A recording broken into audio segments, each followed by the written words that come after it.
Friends, कैसे आप सब। तो फ्रेंड्स, आज का जो क्लास है ये हम लोगों का लॉरेंस कॉल्बर्ग का नैतिक विकास के सिद्धांत पे है। और ये जो है एक ऐसा इंपॉर्टेंट टॉपिक है जहाँ से हमें सीटेट में हमेशा क्वेश्चन देखने को मिलता है। इसके अलावा दूसरे कंपटीशन में भी देखने को मिलता है। और सबसे इम्पॉर्टेंट बात है कि यहाँ से बहुत सारे क्वेश्चन अराइज होते हैं जो कि अलग अलग तरीके से पूछे गए हैं। और ये इस चैप्टर से रिलेटेड हम लोग, इस टॉपिक से रिलेटेड हम लोग एमसीक्यू भी किए हुए हैं। लेकिन आज के क्लास में बस हम लोग इसके सिद्धांत पे डिस्कस करेंगे, क्योंकि अगर आपको ये सिद्धांत समझ में आ जाएगा ना, तो यहाँ से क्वेश्चन जो है बहुत ही इजीली जो है बन सकता है, चाहे क्वेश्चन जो है किसी भी तरीके से पूछा जाए। ठीक है, स्टार्ट करते हैं हम लोग।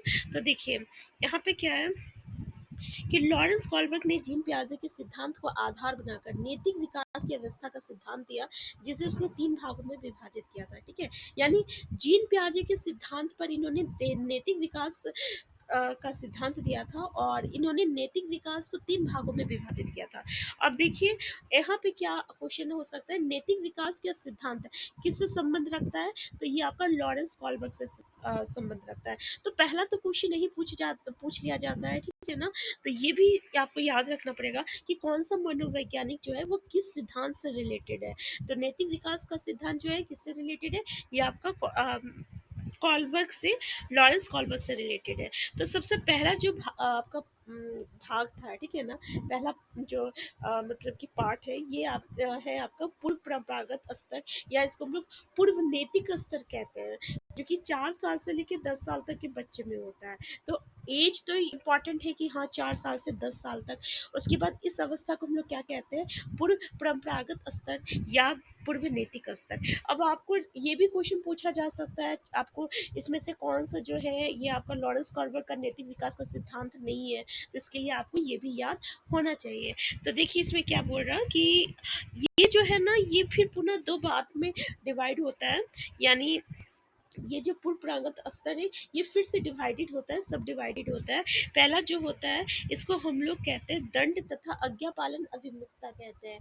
ठीक है, इसको इंग्लिश में हम लोग बोले तो पनिशमेंट एंड ओबीडियंस ओरिएंटेशन कहते हैं। और दूसरा जो है ये आत्म अभिरुचि तथा प्रतिफल अभिमुखता, मतलब self interest and reward orientation. ठीक है, तो इससे पहले थोड़ा सा हम लोग ये जो है 4 से लेकर 10 साल तक के बच्चे पे ये मतलब कि अप्लाई होता है। तो इस आयु में बालक जो है अपनी आवश्यकताओं के संबंध में सोचते हैं। नैतिक दुविधाओं से संबंधित प्रश्न उनके लाभ या हानि पर आधारित होते हैं। नैतिक कार्य का संबंध सामाजिक या सांस्कृतिक रूप से क्या सही है एवं क्या गलत है इससे संबंधित होता है। यथा अच्छा या बुरा, सही या गलत की व्याख्या मिलने वाले दंड, पुरस्कार अथवा नियमों का मतलब सिंपल सा है कि भाई दंड तथा आज्ञा पालन अभिमुखता, मतलब पनिशमेंट एंड ओबीडियंस ओरिएंटेशन। जैसे आप बच्चे को बोलोगे ना, ऐसा अगर किया तो हम तुमको मारेंगे, ठीक है ना, तुमको पनिशमेंट मिलेगा, तो ये क्या हो गया आपका पनिशमेंट। तो इसका बच्चे जो है इस डर से वो चीज़ करेंगे नहीं। जैसे आपको बोला जाएगा 4 साल का कोई बच्चा है कि तुम फ्रिज से अगर चॉकलेट निकाल के खाई तो तुमको मार मिलेगा, तो ठीक है, अब बच्चे जो है डर जाएगा, नहीं बाबा अगर हम फ्रिज से निकाल के चॉकलेट खा लेंगे तो हमको मम्मी मारेगी। तो ये क्या हो गया, पनिशमेंट एंड ओबीडियंस ओरिएंटेशन हो गया। ठीक है, और दूसरा जो है self interest and reward orientation, आत्म अभिरुचि तथा प्रतिफल अभिमुखता। इसमें क्या होता है कि बालकों का व्यवहार जो है खुलकर सामने नहीं आता, वो अपनी रुचि को प्राथमिकता देता है, वो पुरस्कार पाने के लिए नियमों का अनुपालन करता है। मतलब आप बोलोगे किसी भी बच्चे को, जैसे हम, मेरी भी बेटी है, हम उसको बोलते हैं कि तुम अगर आज दिन मोबाइल नहीं देखेगी ना तो तुम्हारे लिए हम एक चॉकलेट लाएंगे। ठीक है, तो उसको लगता है कि अगर हम मोबाइल नहीं देखेंगे तो चॉकलेट हमको मिलेगा। ठीक है, तो ये जो है आपका क्या हो गया, self interest and reward orientation, कि हमें जो है रिवार्ड मिलेगा, पुरस्कार मिलेगा, इसके लिए वो जो है आपका आज्ञा का पालन करेगी। ठीक है, अब यहाँ से हमें क्वेश्चन कैसे पूछा जा सकता है, तो वही पूछ लिया जाएगा कि पनिशमेंट एंड ओबीडियंस ओरिएंटेशन, मतलब दंड तथा आज्ञा पालन अभिमुखता, ये कौन सा चरण में आता है। तो ये आपका पहला चरण है, यानी पहला भाग है। ठीक है, और इसमें 2 चरण होता है, पूर्व प्रागत स्तर और पूर्व नैतिक स्तर। इसका जो है 2 चरण होता है, एक होता है दंड तथा आज्ञा पालन अभिमुखता, और एक होता है आत्म अभिरुचि तथा प्रतिफल अभिमुखता। ठीक है, तो ये समझ में आ गया, इसको एक बार फिर जैसे हम लोग पढ़ लेते हैं कि बालकों के मन में आज्ञा पालन का भाव दंड पर आधारित होता है। इस अवस्था में बालकों में नैतिकता का ज्ञान होता है। बालक स्वयं को परेशानियों से बचाना चाहता है। कॉल्बर का मानना है कि कोई बालक यदि स्वीकृति व्यवहार अपनाता है तो इसका कारण दंड से स्वयं को बचाना है। ठीक है ना? जैसे कि वो बच्चा जो है जिसको हम लोग मना किए कि फिर से निकाल के चॉकलेट नहीं खाना है, तो वो जानता है कि अगर हम खाएंगे तो हमको मार मिलेगा। ठीक है, तो वो अपने आप को बचा रहा है।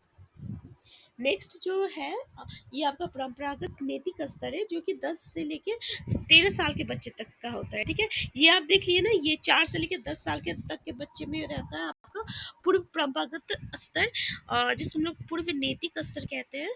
और ये है आपका परंपरागत नैतिक स्तर जो कि 10 से 13 साल तक का होता है। तो फ्रेंड्स थोड़ा सा हम बता दें कि आज मेरा गला जो है ठीक नहीं है, इसलिए मेरी आवाज़ मेरी वॉइस अच्छा नहीं आ रहा है। ठीक है ना, तो आप इसे अवॉइड कीजिएगा। तो ये 10 से 13 साल के बच्चे में परंपरागत नैतिक स्तर आता है और ये स्तर फिर से दो भागों में विभाजित होती है, यानी दो चरण में विभाजित होती है। पहला जो है ना ये लो एंड ऑर्डर ओरिएंटेशन है, दूसरा है गुड बॉय और गुड गर्ल। अब आपको पूछ लिया जाएगा ये बताओ भाई good boy and good girl जो है ये कौन सी स्तर में आता है, तो आप बोलिएगा परंपरागत नैतिक स्तर में आता है, यानी 10 साल से 13 साल के बच्चे में आता है। ठीक है ना, तो इसमें क्या है, इसमें लो एंड ऑर्डर ओरिएंटेशन में क्या बोलता है, जिसको हम लोग अधिकार संरचन अभिमुखता कहते हैं, कि इस अवस्था में बच्चे नियम एवं व्यवस्था के प्रति जागरूक होते हैं तथा वे नियम एवं व्यवस्था के अनुपालन के प्रति जवाबदेह होते हैं। मतलब लॉ एंड ऑर्डर ओरिएंटेशन जो नियम बना हुआ है, जैसे हमारे समाज में कुछ सामाजिक नियम है, कानून है, ठीक है, जिसे कि हमें फॉलो करना पड़ता है, तो बच्चे जो है जो भी करेंगे इससे मतलब लॉ के अकॉर्डिंग करेंगे कि हाँ ये नियम है और हमें जो है इससे मानना है ना। दूसरा अच्छा लड़का या अच्छी लड़की, इसका मतलब क्या हुआ कि भाई कोई भी बच्चे अगर आप बोलोगे कि छोटे बच्चे को यानी 10 से 13 साल के जो बच्चे होते हैं आप गंदे हो, आप अच्छे नहीं हो, ठीक है, तो उन्हें बुरा लगता है। ठीक है, तो वो चाहते हैं कि हम कुछ ऐसा करें कि लोग हमें क्या बोले कि हाँ ये अच्छा लड़का है, ये अच्छी लड़की है। ठीक है, तो ये इसको हम लोग कहते हैं आपका गुड बॉय और गुड गर्ल। तो ये आपका सेकंड स्टेप में आता है जिसको हम लोग परंपरागत नैतिक स्तर कहते हैं, जो कि 10 से लेकर 13 साल के बच्चे में होता है। नेक्स्ट जो है इसको हम लोग उत्तर परंपरागत नैतिक स्तर कहते हैं, या इसको हम लोग आत्म अंगीकृत नैतिक मूल्य कहते हैं। ठीक है, ये 13 साल से ऊपर के बच्चों में देखने को मिलता है। ये फिर से दो भागों में विभाजित होता है। एक होता है सोशल कॉन्टेक्ट ओरिएंटेशन, मतलब सामाजिक अनुबंध अभिमुखता होता है, और एक होता है सार्वभौमिक नैतिक सिद्धांत अभिमुखता, मतलब यूनिवर्सल एथिकल प्रिंसिपल ओरिएंटेशन। ठीक है, अब यहाँ पे सामाजिक अनुबंध अभिमुखता में क्या होता है, जिसको हम लोग सोशल कॉन्टेक्ट ओरिएंटेशन कहते हैं। इसमें इस अवस्था में बच्चा वही करते हैं जो सही लगता है, तथा वो ये भी सोचते हैं कि स्थापित नियमों में सुधार का आवश्यकता तो नहीं है। उदाहरण स्वरूप यदि एक व्यक्ति अपने बच्चों की जान बचाने के लिए दवा की चोरी करता है, तो यहाँ देखा जाएगा कि जीवन बचाना ही महत्वपूर्ण है। ठीक है, ये समझ में आ गया कि भाई इसमें क्या होता है सोशल कॉन्टेक्ट ओरिएंटेशन में, कि बच्चे वही करना चाहेंगे जो सही है। ठीक है, और अगर वो ऐसा कर रहे हैं तो ये जरूर ध्यान देंगे कि जो नियम है वो सही है कि नहीं है। ठीक है, जैसे हमारे समाज में नियम है, ठीक है, लॉ है कि भाई आप चोरी नहीं कर सकते किसी भी कंडीशन में, लेकिन मान लीजिए कोई बच्चा बीमार है, ठीक है, या कोई बीमार है और उसके लिए पैसे की ज़रूरत है, तो वो चाहेगा कि नहीं हमें चोरी करेंगे तो वो बच्चा जो है बच जाएगा, वो इंसान बच जाएगा, तो वो चोरी करेगा। ठीक है, तो ये हो जाता है आपका सामाजिक सोशल कॉन्टेक्ट ओरिएंटेशन, मतलब उन्हें लगेगा कि नहीं ये गलत है और इसमें सुधार होना चाहिए। ठीक है, नेक्स्ट है आपका सार्वभौमिक नैतिक सिद्धांत अभिमुखता, जिसको हम लोग यूनिवर्सल एथिकल प्रिंसिपल ओरिएंटेशन कहते हैं, और इस अवस्था में अतःकरण करण की ओर अग्रसर हो जाते हैं। अब बच्चे का आचरण दूसरे की प्रतिक्रियाओं का विचार किए बिना उसके आंतरिक आदर्शों के द्वारा होता है। हाँ, बच्चे के अनुरूप व्यवहार करना है। ठीक है, मतलब अब बच्चे जो है ना उसे जो मन है वो करेगा, वो ये नहीं सोचेगा कि दूसरा को क्या चाह रहा है, क्या मतलब क्या सही है क्या गलत है, दूसरे के अकॉर्डिंग वो नहीं सोचेगा। ठीक है, यहाँ पे हमें बच्चे के अनुरूप, मतलब बच्चे जैसा चाहेगा वैसा हम लोगों को वहाँ पे उसके साथ बिहेव करना पड़ेगा। ठीक है, अब बच्चे का आचरण जो है दूसरे की प्रतिक्रियाओं का विचार किए बिना उसका आंतरिक आदर्शों के द्वारा होता है, ठीक है?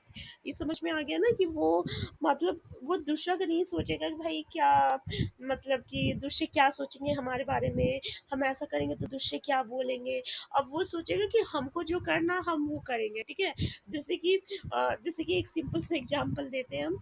अम, अ, अभी हमारे फैमिली कंडीशन में ऐसा होता है कि कोई लड़का है, अगर हमारे अभी तक कास्ट में लड़की या लड़कियां इंटर कास्ट शादी मतलब कि दूसरे कास्ट में शादी नहीं हुआ है, लेकिन उसको इससे मतलब नहीं है कि समाज क्या सोचेगा क्या बोलेगा। वो बोलेगा कि नहीं हमें करना है तो करना है, कौन क्या सोचता है क्या बोलता है हमको इससे मतलब नहीं है, बस हमें करना है, ठीक है?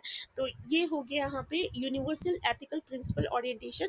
वो अपने आप को इम्पोर्टेंस देगा, दूसरे की प्रतिक्रियाओं से उसके मतलब रिएक्शन से उसको कोई भी मतलब नहीं रहेगा, ठीक है? तो इसको हम लोग कहते हैं। तो ये था आपका कॉलवर्क का जो सिद्धांत है उसका स्टेप। और इस स्टेप से अलग अलग तरीके के क्वेश्चंस बनाए जाते हैं और क्वेश्चन पूछा जाता है। तो सबसे पहले आपको ये स्तर याद होना चाहिए, मतलब कि ये स्टेप याद होना चाहिए, और कौन सा स्टेप किस में आता है ये याद होना चाहिए, ठीक है ना?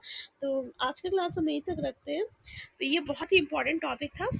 तो आज की क्लास हम यहीं तक रखते हैं। नेक्स्ट टॉपिक में जो है नेक्स्ट क्लास में हम लोग नेक्स्ट टॉपिक को डिस्कस करेंगे। Thank you.